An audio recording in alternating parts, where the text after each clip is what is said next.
Assalamualaikum warahmatullahi wabarakatuh.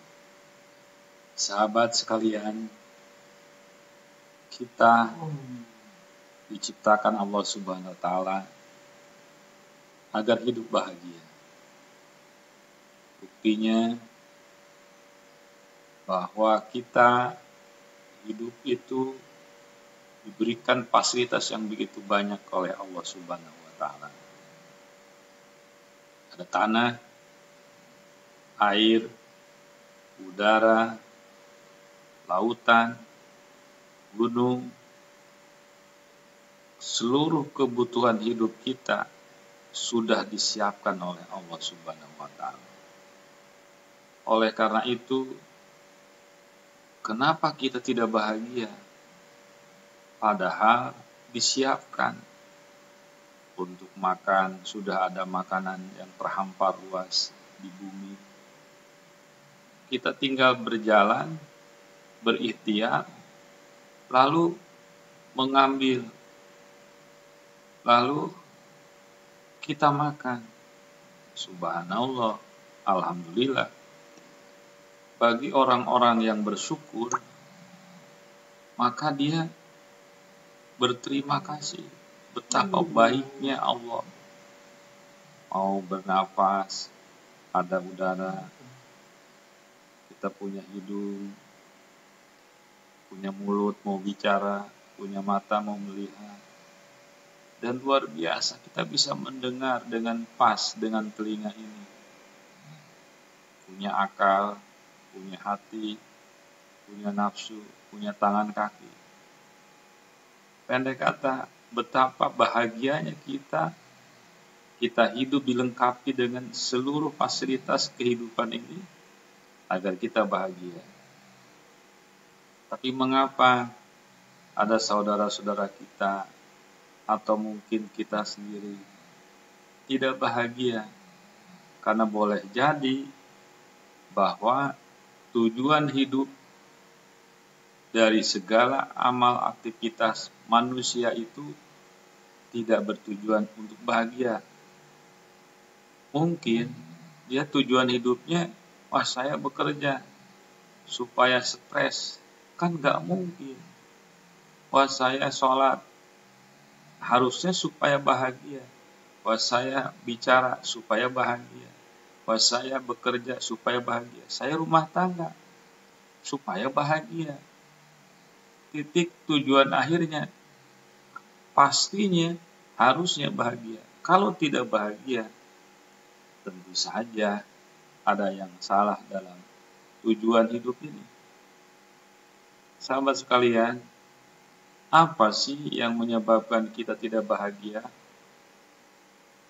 Yang pertama, kita nggak bahagia itu karena seringkali kita tidak menerima dengan apa yang tidak cocok dengan diri kita. Maunya kita, semaunya kita saja. Padahal semuanya itu kita dihidupkan, diatur, diuji oleh Allah Subhanahu wa taala dengan berbagai ujian berupa kebaikan maupun keburukan. Nah, ketika kita menerima kebaikan, kita tersenyum, kita bilang alhamdulillah, terima kasih ya Allah. Dikasih kekayaan, alhamdulillah. Tapi kan tidak selamanya kita diberikan yang namanya kedudukan, kekayaan. Kadang-kala kita diberikan ikut bangkrut, tidak mendapatkan rezeki, diberikan kesusahan. Nah, pada saat itulah kita kalau tidak menerima, sudah jatuh ketiban tangga, sakit pula, stres kita. Akhirnya apa? Nestapa. Jadi ketika bangkrut pun kita harus belajar menerima. Ketika nggak punya pun belajar menerima dulu. Ketika kedudukan kita rendah, menerima dulu. Ketika sakit, menerima dulu. Nah, kemauan untuk menerima itu awal daripada kebahagiaan yang nantinya setelah menerima, lalu kita berpikir, lalu kita berdoa, lalu kita mencari jalan keluar. Jadi kalau sudah kita jatuh, jangan salahkan batu, pintu. Bilangnya apa? Brengsek ini batu, brengsek ini pintu, akhirnya aku terjedot. Ya batu mah tetap batu, pintu tetap diam. Kenapa kita marahin dia? Harusnya apa? Kita marahin diri kita. Innalillahi ya Allah. Kok saya jatuh? Oh mungkin pikiran saya lagi melayang-layang kemana-mana. Oh mungkin saya lagi melamun. Oh mungkin saya punya dosa. Akhirnya bertafakur, dia sholat kepada Allah, berdoa kepada Allah. Akhirnya dia berdoa, beristighfar, sembuh, sehat, lalu berobat ke dokter. Alhamdulillah. Jadi jangan sampai buruk sangka dulu kepada apa yang menimpa diri kita. Terima saja dulu. Nah itu kebahagiaan. Selama kita nggak bisa menerima keadaan baik atau buruk, kedudukan tinggi atau bawah, istri cantik atau kurang cantik, wajah kita yang hitam atau mungkin putih. Kalau kita, wajah kita, kulit kita hitam, ya kita harus menerima karena memang sudah hitam. Jangan marah, kenapa jadi hitam begini? Emang udah hitam. Lebih baik kalau sudah hitam, dibersihin, dirapihkan, dikasih banyak wangi, mungkin harum, jadi bagus. Jadi manis, namanya hitam manis kan jadi indah. Kopi saja kan hitam, tapi manis, kan enak diminum. Begitu juga kulit kita. Tapi jangan sampai kulit kita dikasih air kopi tentu saja. Tentu dibersihkan, dirapikan, supaya manis tampak terlihat indah.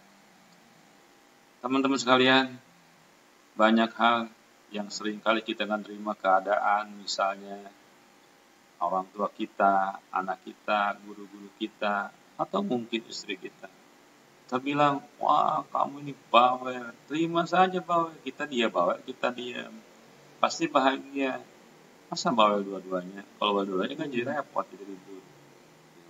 Dia bawel, kita diam. Waduh ini pelit, ya nggak apa-apa ada yang pelit, berarti kita baik, kita berehan, kita pemurah, kita peduli. Kan lebih bagus daripada kita nggak nerima. Karena memang ada orang yang pelit. Ada orang yang baik hati. Nah, kalau kita nggak terima, sudah kita akan menderita. Jadi, yang kedua adalah setelah menerima tentu kita harus bersyukur kepada Allah Subhanahu wa Ta'ala. Berterima kasih kepada Allah, ya Allah, terima kasih saya diberikan kecerdasan, semoga ilmu saya manfaat. Alhamdulillah ya Allah, saya diberikan kesehatan sehingga saya bisa sholat, bisa ibadah, bisa nolong orang. Alhamdulillahirrahmanirrahim, ya Allah saya bisa bekerja, Alhamdulillah bisa menafkahi keluarga. Masya Allah, kita akan bahagia. Jadi jangan sampai kita diberikan kebahagiaan, diberikan kebaikan, lalu kita nggak bersyukur, namanya kufur nikmat. Nah kufur nikmat itu maka tentu saja tidak membahagiakan, diajak oleh Allah, kita jadi sakit, stres, auzubillah, jangan sampai masuk neraka. Sahabat sekalian, maka marilah kita sama-sama bersyukur kepada Allah setiap hari baca Alhamdulillah.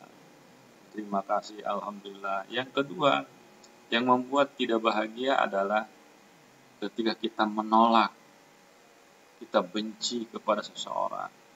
Lihat dia kok kesel mulu, ngapain kesel mulu, dia jangan mikirin pikir orang, berbaik sangka, ya Allah itu orang cakep bener, ganteng bener, manis bener. Ketika ketemu pedagang, jangan bilang buruk sangka, wah apa nih dagangannya mahal, begitu makan, waduh ini keasinan, terus aja. Begitu udah makan keasinan, waduh ini lagi mulut jadi sariawan begini. Wah, begitu di jalan ribut lagi, macet ini di jalan juga, Masya Allah. Sampai di jalan macet, udah gitu turun, naik ojek, waduh ini ojek pelan bener. Begitu lagi pelan ojeknya, ada yang menyiap dari sebelah kiri, wah balapan, wah brengsek bang, kejar dia, kejar-kejar, marah-marah sama orang itu. Jadi berkeluh kesah mulu, dikejar-kejar, nah orangnya langsung berhenti di terminal. Ditanya, kamu mau kemana, kok malah menyalip saya? Nanti kalau cakep bagaimana? Nah, kata orang itu, maaf Pak, saya kan mau ke WC.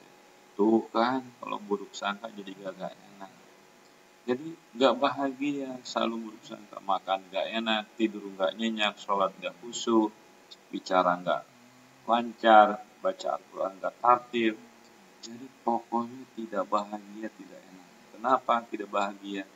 Karena buruk sangka kepada Allah, kepada Rasulullah, kepada para sahabat, kepada jagat raya. Jangan buruk sangka. Kenapa? Karena ma khalaqta hadza batila, enggak ada yang batil dengan ciptaan Allah.